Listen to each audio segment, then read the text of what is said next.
has mind-blowing speed, deadly flurries, and a punch worth $1 million. But the famous heavyweight's career ended quickly. Oh man, I was just gonna say, it's simple. He hit you with the left hook. And permanently, just as it was getting good. Today, we remember the great power and dramatic road of boxing's Great White Hope. Thomas David Morrison was born on January 2, 1969. Once we got back here, then we obviously had the test done, and we just found in the south of the United States. He is half Irish and half Native American. Because of his athletic ability, he played too much football and basketball. Still, the real gift was shown in the boxing gym, where the 10-year-old boy's father took him because it's a family practice. It's been hard trying to improve on my right arm movement, moving my head, so. The 15-year-old boy was so good-looking that he fought adults with a fake ID that his mother had made for him. Tommy's amateur record was over 200 wins when he graduated from high school in 1988. The 19-year-old genius won several regional events after he graduated. Tommy the Duke Morrison, look at this, the best shot. After losing in the National Olympic Trials to Ray Mercer, who later won the Golden Soul, Morrison chose to break free from the shackles of unpaid boxing. He was rumored to be a distant cousin of actor John Wayne, so he took the name of his ancestor, the Duke. And in November 1988, he set out to conquer the professional boxing ring. The 6'2" tall, over 200-pound teenager was intimidating enough. This patented left hook, though, stood out the most. After 3 minutes, none of the first 5 foes were still standing. It wasn't until the February 1989 date of the 6th performance that the Duke had some rivals. Tommy ate a few straights from a distance at the start of the fight with Trevor. As a comeback, he resorted to his signature hook. The scenario was made worse by thunderous right hands. He's trying to keep his left hand real high because he knows that hook. Trevor didn't budge and valiantly took 3 rounds of punishment. However, around the 9-minute mark, he stayed in the firing line for too long. The winner of the match was determined in the 4th round clinch. That night, the right uppercut was the preferred method of attack, and it was used twice to knock out the opponent, as expected. Subsequent clashes confirmed the effectiveness of the classic puncher method, which consistently aims to send the opponent to the hospital. Morrison constantly charged into close range, unleashing heavy hooks and uppercuts. By summer, he had piled up 11 lifeless bodies. The Duke's rise to prominence was aided by his decision to sign with Bill Catton, the legendary manager who oversaw Mike Tyson's meteoric rise to prominence. The rising star, backed by a crack squad of pros, went on a championship conquest. Morrison intended to spectacularly shatter Mike Robinson's body with a 3-minute barrage of savage punches in August of 1989. In the final few seconds of the round, the first knockdown occurred. Tommy the Duke Morrison. Tommy finished the task in double quick time. 2 weeks later, the timetable was the same for the rematch. Rick Enos, a boxer with 15 knockouts and 18 wins, pledged in September to stop using bludgeoning hooks. The challenge was simply too much to attempt. Dave Jocko The winner of 21 races in 18 attempts attempted to maintain a comfortable distance and a strong start. Tommy jabbed lightly at his opponent, giving him a taste of his powerful punch. A flying left hook turned into a perfect storm, and with one touch, Jocko's grid was disabled. The Duke's name began to be mentioned in connection with a potential title. As was anticipated, Morrison easily defeated Harry Terrell. In the second minute, Tommy clubbed the referee with a left and then overhand stamp an exclamation point with a long right. Harry Terrell eventually holding on now. Despite bravely taking the blow to the head, Terrell soon found himself dangling on the ropes like a puppet whose strings had been severed. The 20-year-old had 18 winning bouts Terrell does not want to be. Now there's the uppercut. In his first 11 months as a professional, 16 of which resulted in a shocking defeat. It was said that the Duke was the sport of boxing's great white hope. Tommy's charismatic demeanor and devastating strength earned him more than just athletic recognition. Spectators outside the ring paid unanticipated attention to a string of brutal knockouts. Morrison impressed Sylvester Stallone so much that the director of the upcoming Rocky V asked him to play Tommy Gunn in the film. The Duke fought twice in advance of production to drum up interest in the film. In the ring, Tommy Gunn only fights in the ring.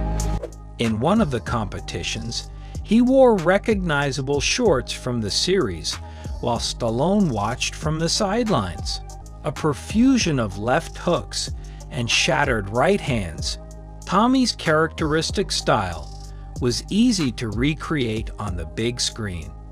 The big hitter and baby mama magnet awoke to find himself surrounded by beautiful women.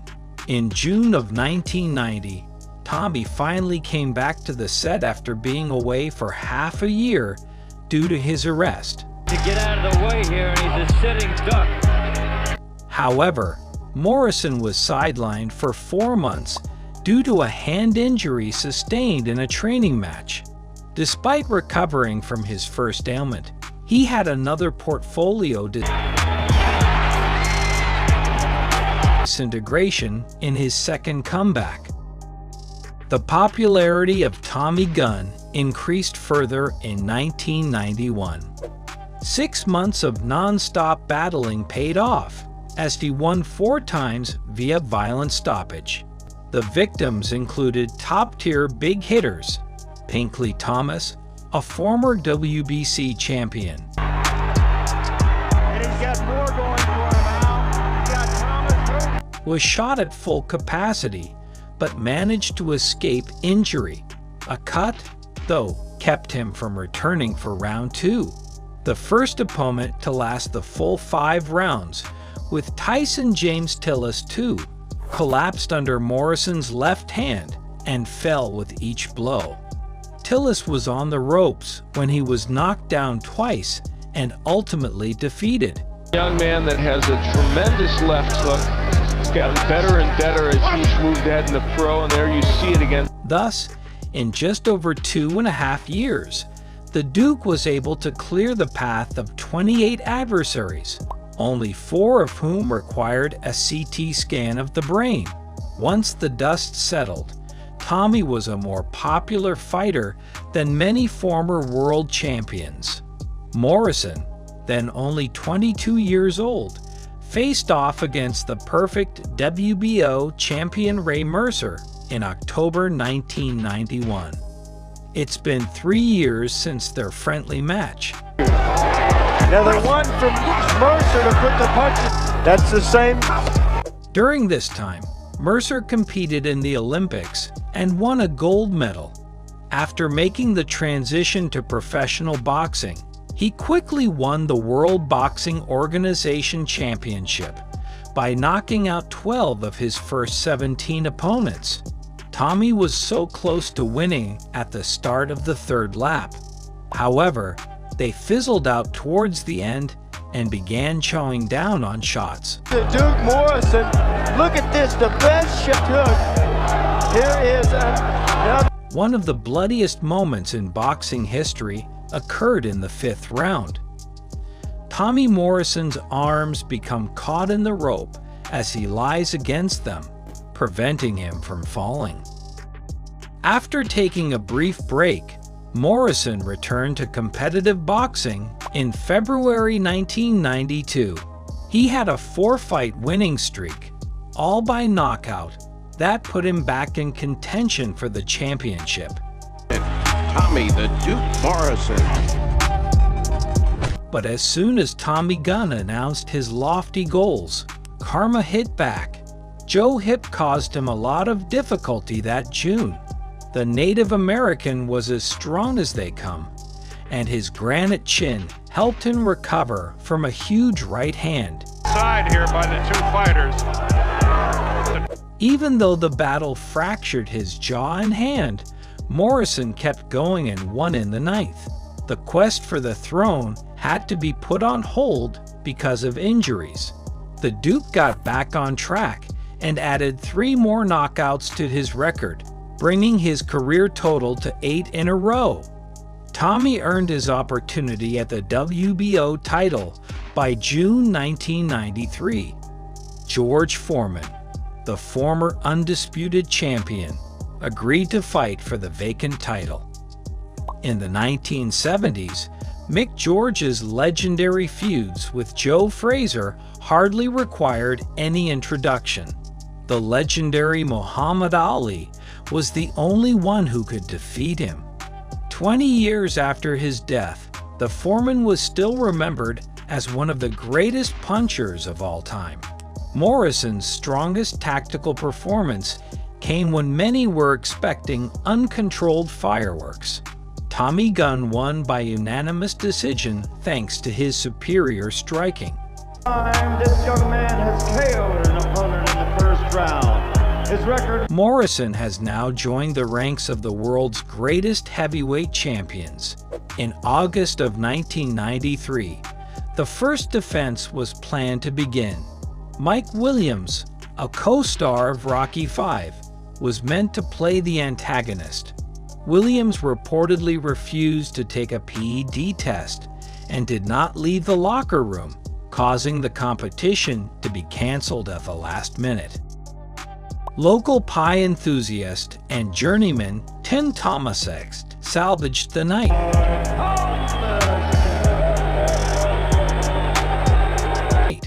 People say that on his birthday, Dawboy came to see the cherished champion and have a few beers with him. Tim jumped in the ring for a couple of $1,000 and had a blast. As early as the 4th round, Duke had had enough of Tomasek's shenanigans. Morrison is just measuring him, waiting, and had him booted. Tim handled the result in stride, using it to his advantage to get some notoriety. On Tommy's side, he was scheduled to battle Lennox Lewis in a high-stakes bout for the WBC title. Michael Bent, a highly decorated former amateur, By the WBO, he is the challenger, Michael. with a professional record of 10-1, would be the final opponent. Right off the off, Morrison pressed Michael up against the ropes and connected with a left. Bennett made it through and then launched his greatest combination in response. Tommy Rose stood up, and a few seconds later, Tommy stung by right hand, and down goes Morrison. he was knocked to the ground. It was the 3rd tumble that ultimately proved fatal. The Duke took 3 knockdowns from Bent's blows in less than a minute and a half, and the fight was stopped because of the 3 knockdown rule. More than just the belt was tested, not only did $8 million vanish into thin air, but so did a title opportunity versus Lewis. Tonight, and it cost him his title. Right now, let's go. Young age still in his favor, though, helped Morrison win 3 consecutive races in 1994. The Duke's career took a dramatic turn in July when he faced Ross Purity. Tommy got things off to a great start.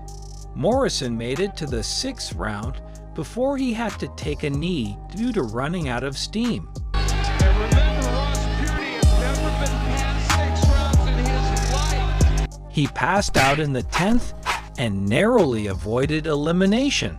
Even though the match finished in a contentious tie, the Duke managed to stay alive until the last bell. There was already permanent damage. The Great White Hope proceeded on a binge that lasted for 6 months, during which time he became hooked on drugs.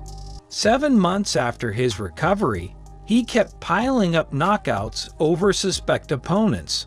That's gonna make people take me as a real fighter. A fight for the vacant and meaningless IBC title was offered to Tommy in June of 1995. Up until recently, the Canadian was widely regarded as a top-tier heavyweight with a pinpoint shot who rarely left matches at the mercy of the judge. Even with short notice, he delivered, knocking out his opponent in the first minute. The Duke evened the score with a standing uppercut, knocking down his opponent. Ruddock got into a scrap at the end of the 4th round, but he came out of it dramatically. In the 6th round, the Canadian delivered a solid blow and immediately began after Morrison. Tommy Gunn sensed blood and called off the fight. The Duke, who took a tumble at the beginning of the fight, but managed to stay on his feet, countered with a barrage of hard blows. Once again, the legendary left hook was the deciding factor in a victory. Morrison's perfect knockout streak resulted in a fantasy bout against Lennox Lewis. He's never been in with a fast heavyweight that throws a natural right hand like with a record of 27 wins and 23 knockouts, Lennox was widely regarded as a technical master in the heavyweight division. He had already lost the WBC belt and was now going for the American title. Right off the bat, Lewis established his dominance of the ring and dissuaded his opponent from employing a hard jab to close the gap. The Duke was flailing around in an unsuccessful attempt to get even. I still got my left hook getting very close to a stoppage. However, the fight became a thrashing in the 2nd round. Tommy took a devastating right uppercut in the 5th round. After that, he fought with swelling hematomas in his eyes, rendering him nearly blind, and was again knocked out. After getting up from the knockdown, Morrison tried to regain his footing in the clinch, but he took a precise left to the face from chin. Time in the decade of the 90s, the Tommy Morrison's been down. Lennox kept his unassailable advantage and was on target the entire time. A true warrior, the champion only relinquished his title after the referee made the call. The Americans lost to a great boxer like Lewis did not destroy him. Morrison's 27-year-old career was cut short by the shocking events of February 1996. In November of 1996, as absurd as it may sound, Tommy performed in Japan, far from the jurisdiction of any sports body. The once promising youngster's fortunes have since collapsed. The man who had been lately compared to Frazier and Tyson now had to deal with alcohol, drugs, and incarceration. Over a decade passed while he was missing.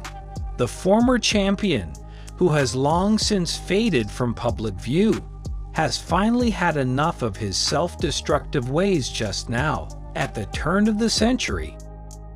A startling claim that Morrison may have been misdiagnosed was made public in 2007. The most recent analysis was Tommy the Duke Morrison conclusive. It's unclear if the inability to detect the virus was a result of the intense therapy or if something nefarious was going on. Regardless, Tommy, at age 38, went down the conspiracy theory hole. Morrison had already gotten his boxing license and restarted his career by the time people started getting worried. Many questions about Tommy were raised in his fourth-round. Fans were confused by his return because of his obvious breast implants and poor physique. Tommy made 2 professional outings, both of which were finishes against inexperienced opponents. Even more impressively, he fought in the increasingly popular MMA on a handful of occasions at Indian reservations. As his health declined in the late 2000s, Duke retired from boxing. Morrison spent his final years unable to go to the gym, the one place he found solace. His sons, though, who followed in his footsteps and also became boxers, remained on good terms with him despite this. It's an honor. It's also motivated me and pushed me to be. Both brothers look and have devastating power, just like their father. You know, to watch cartoons, she was asleep on the couch, but she was facing the back, facing the wall. In 2013, the disease's consequences first showed themselves. By the end of the summer, Tommy was unable to walk unaided. On the first day of autumn, at the age of 44, he passed away. Morrison had the world at his feet in the mid-1990s. A resounding left hook matched the aspirations of the youthful heavyweight.